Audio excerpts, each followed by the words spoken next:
Rabbi shrah li sadri wa yassir li amri wahlul 'uqdatam min lisani yafqahu qawli.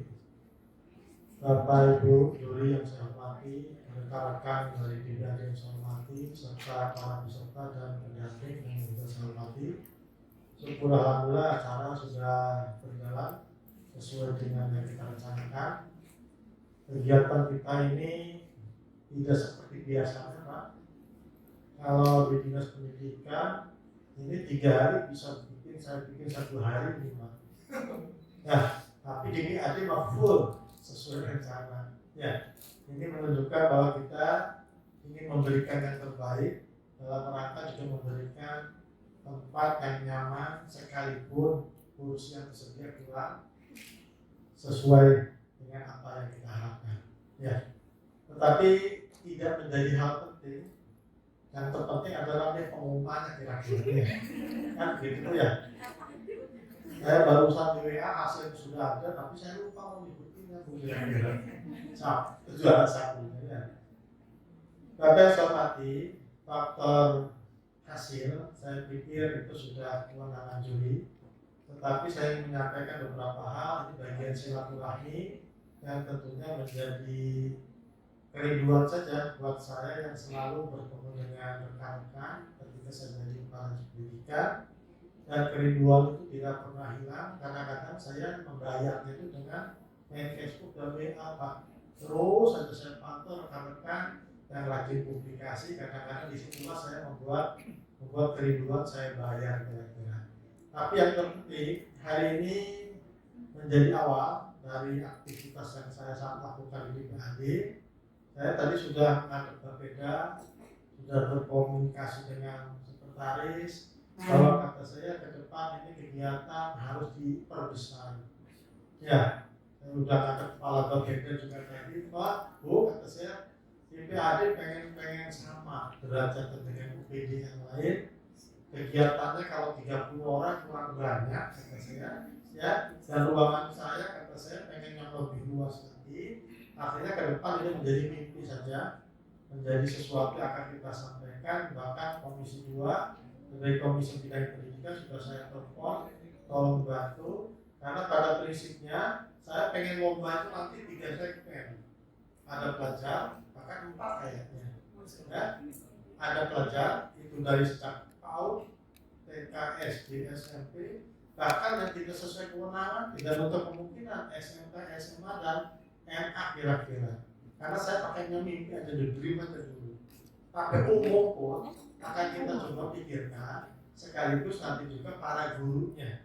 Karena dengan 3 hari saya memantau kegiatan bercerita ini sebetulnya menjadi bahan pemikiran saya pribadi bahwa ternyata masyarakat Cilegon sudah menunjukkan aktivitas budaya yang menunjukkan bahwa kita mampu sebetulnya melakukan hal tersebut. Hanya saja sekarang ini kan serba lomba. Di masyarakat 17 Agustus lombanya itu lomba-lomba yang sifatnya tidak melestarikan budaya. Adanya itu hanya untuk kesenangan. Ya, main bola, pakai baju ibu-ibu kira-kira gitu kan ya. Ada juga apa namanya? Balon, ujung-ujungnya maksiat, kira-kira kan gitu ya. Kelihatannya vulgar-vulgar yang sifatnya hanya bersifat nafsu belaka, padahal bercerita begini sangat mendidik dan sangat memberikan nilai positif kepada perkembangan masyarakat maupun bangsa Indonesia khususnya, ya, yang sekarang juga sedang tergoda dengan sebuah kemajuan era milenial yang ada. Jadi Bapak yang saya hormati, pengamatan saya ternyata untuk dunia guru tentunya bercerita masih terpengaruh dengan dunia profesinya. Kalau anak-anak kalau ibu menyaksikan kemarin SD sama SMP ini belum pas dia bercerita itu bukan sebagai siswa, tetapi sebagai seorang pendongeng menyampaikan ceritanya kepada orang lain, sehingga tidak ada lagi mereka berperan sebagai pendongeng yang statusnya guru siswa nggak ada. Nah ini kritikan saya buat teman-teman yang kemarin yang hadir itu, bahwa ketika Anda jadi pendongeng dalam sebuah lomba, hilang gurunya, hilang sebagai siswanya, tetapi interaksinya tadi masih muncul menunjukkan bahwa untuk guru ternyata fleksibilitasnya itu masih perlu ditingkatkan. Ya, profesional sebagai pendongengnya kelihatannya belum menganggap dongeng tadi itu tidak menjadi profesi. Padahal Kak Ilham sama Kak Putri itu sudah menjadi profesi baru sekarang. Tapi tidak ada di biro statistiknya itu. Ya, namanya pendongeng itu belum adanya karyawan, PNS, ya, kira-kira guru, nggak ada pendongeng, nggak ada, kayak itu nggak ada. Ini artinya kenapa tidak BPS yang kita rubah, tetapi kita di HPC-nya juga harus kita lakukan. Jadi yang pertama saya ucapkan terima kasih kepada para juri. Kita coba ini jurinya seprofesional mungkin, seobjektif mungkin, sehingga harapan kita tidak ada pesanan, tidak ada yang pesan ke saya, tetapi memang pesanannya dari DP3AKP itu katanya kalau setiap kegiatan dan lomba, kalau bisa ada gendernya. Nah ini yang pusing nih. Ya, di sini cuma ada kepala sekolah kan satu nih, Pak Hendro. Pak Hendro ini kepala sekolah luar biasa Pak. TK kepala sekolah, SD kepala sekolah, kepala sekolah, jadi besok jadi kepala SMK aja, kepala SMK. Ya, karena kan kebutuhan yayasan seperti itu. Ini menunjukkan bahwa sekolah gender yang kemarin dibuka 3 hari itu Senin Selasa Rabu, bahwa ternyata mulai ada kegiatan-kegiatan itu selalu memperhatikan status laki dan perempuannya, dan kita masih belum melakukan itu. Makanya ke depan coba pelan-pelan akan kita kunci pesertanya, akan kita coba laki-laki 10, perempuan 10, akan mencoba ke arah sana. Ya, jadi kalau yang sekarang guru TK rata-rata ibu-ibu, ya, coba Pak Hendro cari guru TK yang laki-laki sekarang. Ya, ada nggak ada Pak Hendro. Ya, jadi Bapak hormati anak-anak di TK dan PAUD sebetulnya juga perlu diperkenalkan oleh gurunya juga, jangan cuma yang perempuan ibu-ibu.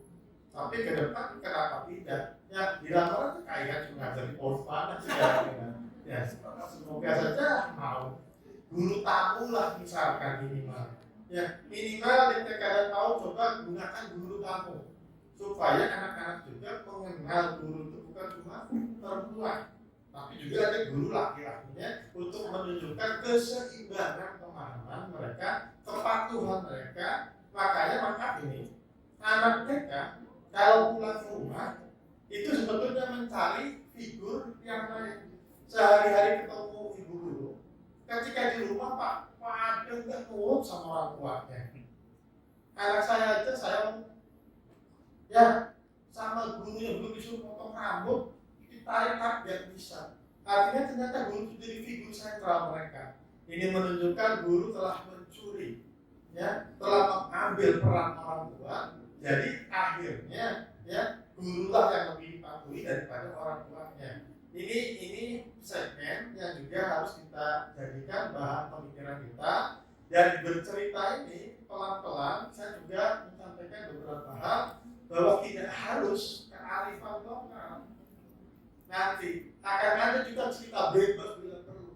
Ya, apakah tentang antri minyak, apakah tentang programnya, ya, apakah tentang misalkan urusan budaya, misalkan agama dan seterusnya. Tetapi ini masih dalam pola pemikiran. Karena pada akhirnya memang ini juga kearifan lokal untuk kita tumbuhkan. Hanya saja dalam acara ini tentu menjadi hal yang baik. Bila ada yang kurang berkenan dalam acara ini, ketidaksempurnaan, saya mohon maaf, ya. Bagaimanapun kegiatan ini masih minimalis luar biasa, ya. Harapan kita nanti yang cerita yang direkam ini saya akan coba buat CD-nya kira-kira. Kalau ada rekan-rekan yang mampu audio videonya Pak Hendro, ya, saya mohon dibantu saja, karena tidak untuk kemungkinan produk yang kita rekam ini juga menjadi hal menarik yang bisa kita putarkan di sekolah, ya. Ujung-ujungnya juga akan menjadi hasanah kebaikan. Kenapa tidak? Saya hobi nonton film Pak, dimulai dari layar tancap dulu awalnya. Kenapa tidak mereka, ya, menyenangi gurunya ketika bercerita dari berbagai video yang kita rekam, kita tampilkan di sekolah-sekolah yang ada semua. Tidak untuk kemungkinan juga baik barang masukan, cara pembelajaran, variasi dan seterusnya. Ya, itu saja yang kami sampaikan, dan semoga apa yang kita ikhtiarkan menjadi kebaikan untuk kita semua, ya. Dan pada tanggal 26 itu ada acara puncak ya, acara puncaknya di TCM. Jadi bagi yang hadir, bagi yang nggak hadir boleh dikasih tahu. Saya bukan marketing CCM, nyuruh belanja enggak, tapi nyuruh nonton acara kita saja lah dulu. Tapi kalau lapar di atas banyak yang jual, kira-kira gitu aja. Ya, jangan bawa baju yang bagus tuh besok. Ya, beli baju yang bagus di sana. Ini jangan belanja seminggu di sana, sehingga niatnya lurus bukan untuk belanja, tapi memeriahkan acara tanggal 26. Misalnya tanggal 23 ada di lantai 5 kalau nggak salah rencananya, tapi yang hadir bawa di kota untuk duta baca di tanggal 23, kelanjutan dari kegiatan duta baca. Insya Allah di situ kalau jadi saya akan bedah buku. Ada 4 buku yang saya buat lagi. Semoga juga sekarang saya sedang koordinasi dengan teman-teman terus dari dulu ya. Tetapi bukan berarti itu acara saya hanya sisipan. Dan bagi rekan-rekan yang sekarang hadir ternyata sudah pernah ngarang buku dan bikin buku, boleh belum ikut belajar buku di tanggal 26 hubungi DPAD. Yang bukunya sekarang habis boleh cetak ulang 10-15 buku kita ambil bareng ya. Tanggal 26 Maret itu berarti awal. Saya pengen biar masanya nanti di 27 April ulang tahun Kota Cilegon ya. Sini kemarin Pak Asda Sabtu ternyata sudah bikin 6 buku. Mana Pak bukunya kata saya? Besok ya biar ya. Orang lain pada 6 buku, saya akan 9 buku besok dalam waktu 2 tahun ya. Apalagi 3 tahun apa. Ini artinya saya mengambil kesepian saya produksi buku dalam rangka untuk juga mengisi hobi-hobi yang baru yang seterusnya akan kita lanjutkan ya. Dan Putri dan Ihan juga pada prinsipnya karena kita ini kekurangan media yang positif untuk anak-anak di Kota Cilegon, sebetulnya ke depan harus rekaman dan jual videonya karena kita ini tentunya terbatas oleh sebuah komunikasi ya. Dan kalau YouTube saja kadang pakai kuota, tapi kalau sekolah kan tentunya lebih murah apabila dipublikasikan di sekolah-sekolah yang ada. Sekali-kali undang beliaunya, hanya bentuknya. Kalau tarifnya mahal lapornya ya. Kalau mahal lapor saya, tapi kalau murah ya kasihan segera.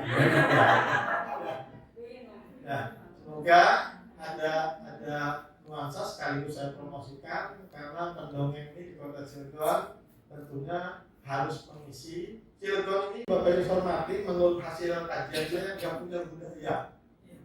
Punya budaya. Kenapa nggak punya budaya? Kelihatannya ketika masih bisa. Kalau ini pendongeng nggak budaya, saya cerita nggak ada budaya. Di Kota Cilegon itu punya budaya. Setahu saya budayanya cuma bulat yang dilestarikan. Makanya dulu setiap anak laki-laki di Kota Cilegon diajarinya silat. Saya sejak kecil dilatih mama mendiri saya. Udah pernah nangkis ini sepak kakinya, nangkis kakinya tabok muka. Ya, sampai saya belajar silat itu udah beres-beres sama kakek saya itu karena selalu kena. Nah ternyata itu tuh bagian penting mendidik bahwa dulu orang Cilegon itu wajib punya keahlian silat. Tapi saya tidak pernah dilatih untuk menari, ya, untuk baca puisi, untuk dongeng juga ada pelatihan atau tidak saja. Tetapi budaya obrok itu juga kelihatannya bukan asli Cilegon juga, bau-bau Pasundan juga, ya. Dan kita kalau ditanya pengantin Cilegon pakaiannya kayak apa, bajunya seperti apa, nggak ketemu Pak. Ya, nggak ketemu. Nah ini menunjukkan bahwa kita ini harus mencipta sebuah budaya baru yang tentunya normatif, bermanfaat dalam rangka melestarikan nilai-nilai positif yang kita miliki. Nah makanya sekolah salah satunya adalah tempat dihasilkannya berubah sikap dan innallaha yuhibbul muttaqin. Tidak akan berubah sebuah kaum apabila tidak kita rubahnya. Nah dalam rangka ke arah sana maka saya ingin melengkapi menyempurnakan sebuah institusi pendidikan, karena DPAD ini ngurusi bagian kecil dari sebuah pendidikan, dan saya baru tahu ternyata visi misinya sama dengan dinas pendidikan, Pak Hendro. Ya, jadi saya akhirnya terlalu hafal dengan masalah itu, tapi saya sisi bagian, dan perpustakaan Bapak Cilegon akan saya akreditasi pelan-pelan. Ini pustakawannya pada nganggur pada DPAD. Ya, ada juga lomba perpustakaan, tapi belum ada akreditasi perpustakaan. Kalaupun sudah ada, belum semua sekolah. Makanya pelan-pelan saya akan coba turunkan tim untuk bisa mengecek perpustakaan yang Anda miliki. Nanti komposisi bukunya, umum berapa, ya, kodifikasi, dan seterusnya akan kita perhatikan. Dikarenakan sekarang ini dana BOS itu ada untuk belanja buku, tapi bukan belanja RKS. Ya, belanja buku yang sifatnya untuk pengayaan, wawasan, dan lain-lain. Setahu saya ada presentasinya. Makanya saya pernah ditanya oleh pustakawan DPAD, Pak, itu kan di BOS ada untuk belanja buku, tetapi faktanya Pak ada yang sekolah kebagian kata saya PTC, toko untuk honor, untuk beli kertas, untuk konsumsi, ujung-ujungnya laporannya ada kebeli Pak, enggak ada, karena banyak urusan. Dan saya juga ingin menyampaikan pesan, ya, kepada guru-guru PAUD atau TK yang ada, bahwa di luar negerinya yang namanya TK itu sebetulnya nggak ada kewajiban seragam, nggak kewajiban gurunya juga berseragam, mereka nggak ada. Ya, tetapi di Indonesia kok jadi berubah serba mewah. Ya, ujung-ujungnya mereka kesulitan ketika berbicara pembiayaan kepakaian dan seterusnya. Jadi wes tobat dulu Pak. Ya, PAUD dan TK itu fokusnya bagaimana membuat anak senang. Itu aja programnya. Seragamnya mau bekas lebaran bisa, mau baju koko sholat silakan, ya bebaskan saja, sehingga biaya fokusnya pada bagaimana menciptakan sebuah insan cerdas dan dalam rangka memberikan pendidikan yang terbaik. Jadi karena saya sudah keliling dunia, ya, Perancis, Swedia, Brunei, Malaysia, Thailand, tak kelilingi semua, takut TK seragam itu sama kau tuh nggak ada. Ya, bahkan sampai ke Mekah, saya mah kunjungannya ke sekolah. Orang lain mau umroh, haji, saya mau datang ke sekolah. Ternyata anak sekolah PAUD dan TK di Arab Saudi itu dari mobilnya betul baju adat. Ketika masuk sekolah, aku singgul jilbab. Karena anak kecil gak ada kewajiban. Tetapi di Indonesia kebablasan. Bocah cilik jilbab, pakai aurat, menutup aurat dan lain-lain. Artinya kebebasan mereka dalam berekspresi akhirnya terbatas. Bukan saya nggak suka jilbab pakaian menutup aurat, masaknya, ya, masak mereka untuk senang-senangnya itu tidak dinikmati ketika pakaian itu menjadi tiran. Yang benar itu adalah pakaian muslim, ya, atau pakaian menutup aurat itu hanya dari rumah sampai pintu gerbang sekolah. Ketika sudah masuk sekolah bebas. Cuma memang di sana pendidikannya laki perempuan biar kecil terpisah. Itu aja beda yang saya tahu. Beda dengan di New Zealand, pendidikannya masih bareng kayak di Indonesia, ya. Dan versi kita ini versi yang kadang kalau lagi seragam versinya versi Inggris. Seragam itu versinya Inggris Bu, yang tidak berseragam itu versinya Amerika. Kita mah Inggris Amerika digabung, lepas di koalisi NATO itu mana? Kira-kira, ya. Jadi, saya hormati kesan saya dari lomba bercerita ini ada nilai-nilai positif yang harus kita lestarikan. Bila perlu, semua guru PAUD dan TK harus pandai bercerita, ya, jangan cuma 1-2. Kalau sekarang pesertanya masih terbatas, bahkan dengar-dengar ada yang mengundurkan diri, pengen blok, langsung marah, kayaknya ada yang sampai mulus mungkin. Padahal kita jangan jadikan lomba ini satu-satunya niat, tapi lebih dalam rangka melatih mental kita untuk menjadi yang terbaik. Itu saja, terima kasih saya sampaikan, dan giliran juri kalian menyampaikan pengumuman, dan semoga apa yang dihasilkan menjadi yang terbaik kita semua. Terima kasih. Bila itu akhirnya saya, assalamualaikum warahmatullahi wabarakatuh.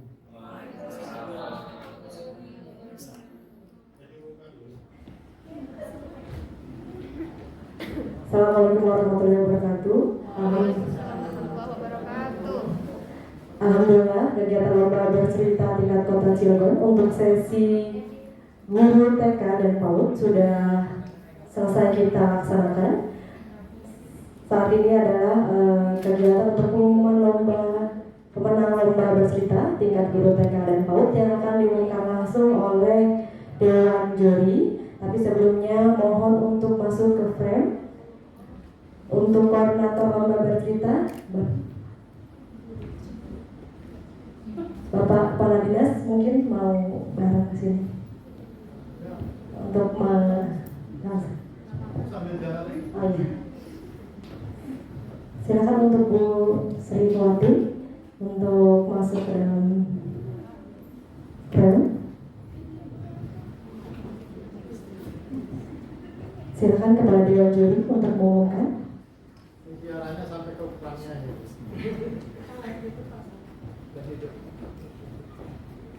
Bismillahirrahmanirrahim. Assalamualaikum warahmatullahi wabarakatuh. Yang terhormat Bapak Kepala Dinas DPRD Kota Cilegon, Dr. H. Ismatullah dan jajarannya, Bapak Ibu sekalian, guru PAUD, guru TK yang tadi sudah sama-sama kita saksikan tampil di depan, rekan saya Mbak Putri Kamihan sebagai juri.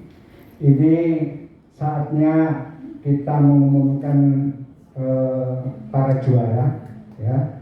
Tapi sebelum mengumumkan, saya memberikan katakanlah komentar sedikit, ya, mengenai jalannya lomba tadi. Nanti setelah pengumuman boleh Kang Ihan atau Mbak Putri tambahin, ya. Pada intinya Bapak Ibu sekalian tadi, bapaknya nggak ada ya, semuanya seluruh peserta ibu-ibu semua, tadi pemahaman terhadap cerita yang dibawakan sebetulnya sudah bagus semua, ya.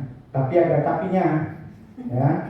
Tapinya penghayatan dalam membawakan cerita tadi kurang menyatu, ya. Tadi sudah disampaikan oleh Pak Kepala Dinas. Jadi di dalam bercerita itu atribut apakah itu pelajar dan guru itu dihilangkan dan harus menyatu dengan cerita yang dibawakan, ya. Jadi tadi yang disampaikan Pak Kadis sejalan dengan pengamatan kita selama menjadi juri. Jadi sudah paham tapi menghayatinya belum.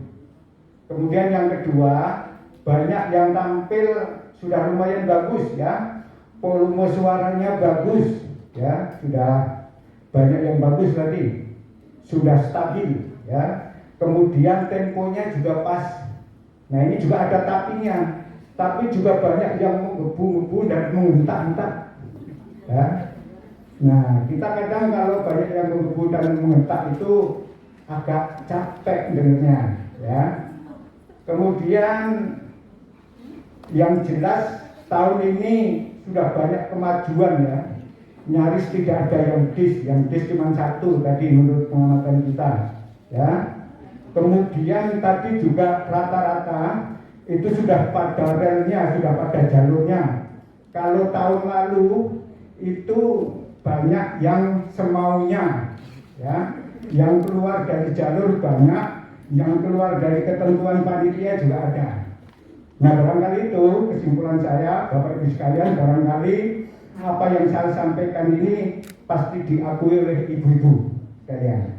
Nah, seperti tadi disampaikan oleh Pak Kadis, kita juri selama 3 hari ini sama sekali tidak ada intervensi, ya. Semua juara yang menentukan adalah Dewan Juri. Dari DPRD sama sekali nggak ada intervensi. Oh, si A jadi juaranya, tidak ada. Nah, kita juri juga nggak ada kepentingan apapun. Apakah itu memenangkan si A atau si B, tidak. Jadi apa yang kita umumkan ini memang murni keputusan kita. Untuk itu saya ini sudah dibawa nyimaknya, ya, sudah ditandatanganin oleh 3 juri. Maka saya akan bacakan ya berita acara juara lomba bercerita. Guru TK PAUD tingkat Kota Cilegon pada hari ini Kamis tanggal 10 bulan Maret tahun 2022, kami yang bertanda tangan di bawah ini Dewan Juri Bercerita SDMI, SMP MTS dan guru umum atau guru PAUD tingkat Kota Cilegon berdasarkan keputusan Kepala Dinas Perpustakaan dan Arsip Daerah Kota Cilegon nomor 041/38 strip perpus /2022 ya 2022 tanggal 23 Februari 2022 tentang juri dan MC lomba bercerita pada Dinas Perpustakaan dan Arsip Daerah Kota Cilegon tahun 2022 terdiri dari 1. M. Widodo, juri 1, instansi daerah Banten, 2. Ihan Imtihan, juri 2 dari Kampung Dongeng, 3. Roslita Putri Mulia, SPD, juri 3 dari TPM Adinis. Dari hasil rekapitulasi pemilihan dan hasil Dewan Juri Lomba, dengan ini menetapkan dan memutuskan pemenang sebagai berikut. Jeng pakai jeng ya. Nah, ini jagonya. Jadi kalau kita ngomong datar-datar, beliau yang improv, ya. Saya mulai dari harapan 3, ya. Harapan 3 nomor peserta 19, nama Rupi Wulandari dari TK Al-Islam Ahsan, ya, kisah Telaga Warna, nilainya 918.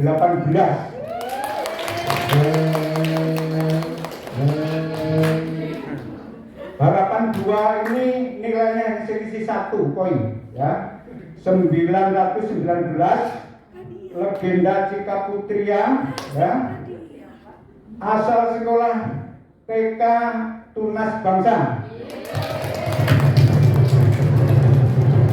Nama peserta Sofiati, ya. Harapan pertama nilainya hanya selisih 1 lagi, 920, ya. Judul ceritanya Pangeran Pandeglang dan Putri Candasari, asal sekolah TK Al-Muhajirin. Nama peserta Ibaidah SPD.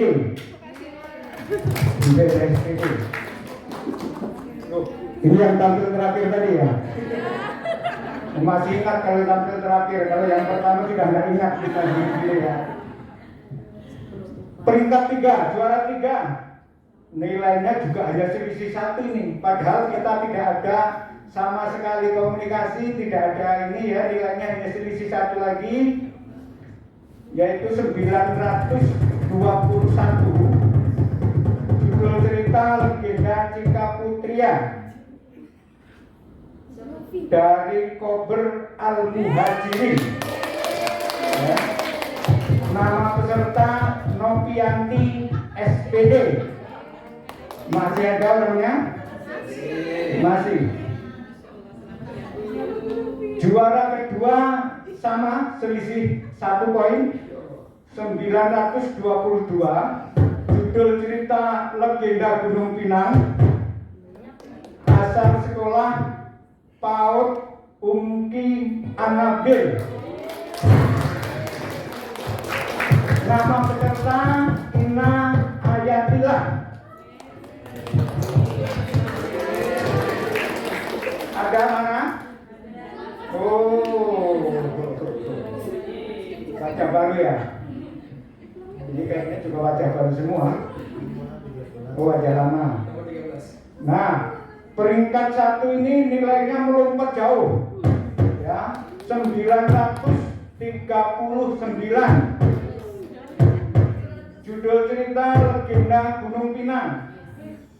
Siapa itu? Nomor peserta 10. Asal sekolah TK Islam Anapis. Nama peserta Nadirotul Uyun. Ya. Dewan Juri Lomba Bercerita SDMI, SMPMTS dan Umum Guru TK PAUD tingkat Kota Cilegon.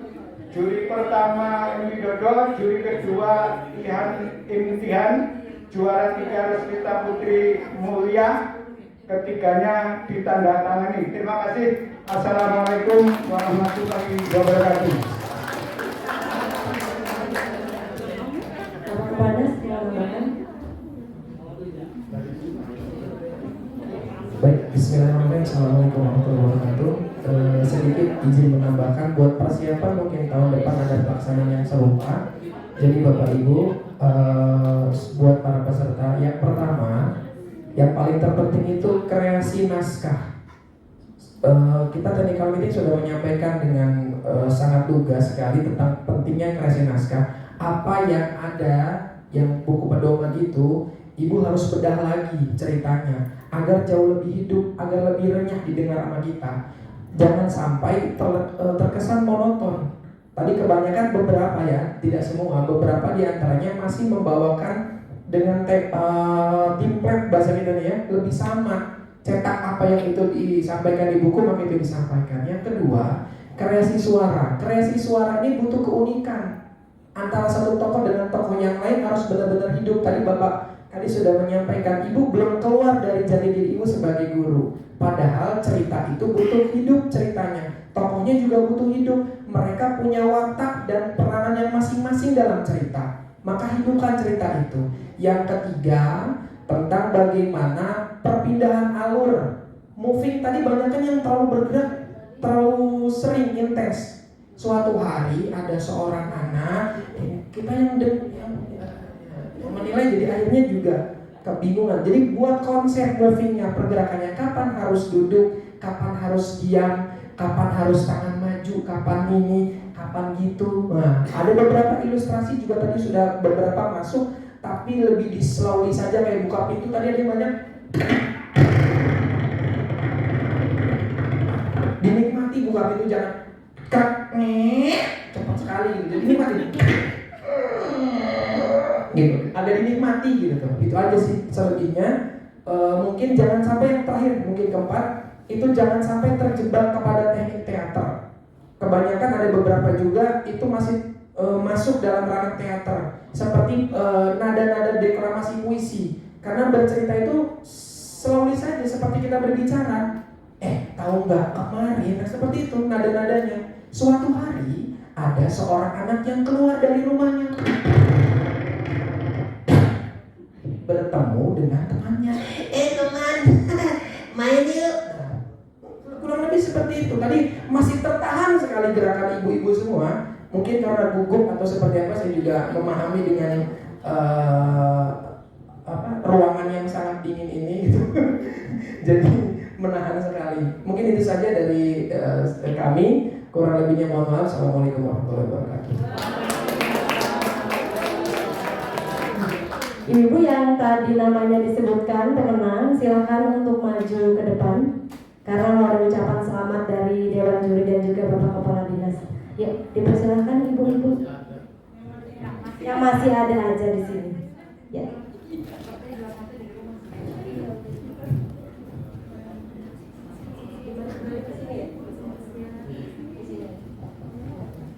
Dari mulai harapan 3 sebelah sini, harapan 3, harapan 2, harapan 1, 3, 2, 1.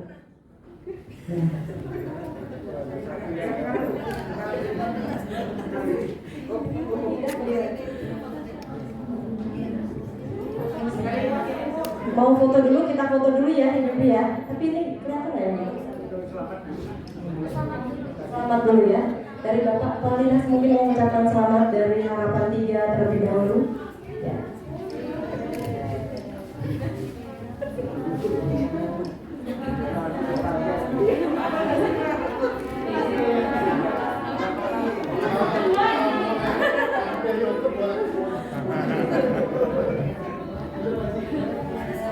Ya, selanjutnya dipersilakan untuk foto bersama dengan Dewan Juri dan juga Bapak Kepala Dinas. Mungkin pindah ibu-ibu yang di atas, Dewan Juri yang di bawah, gitu ya, biar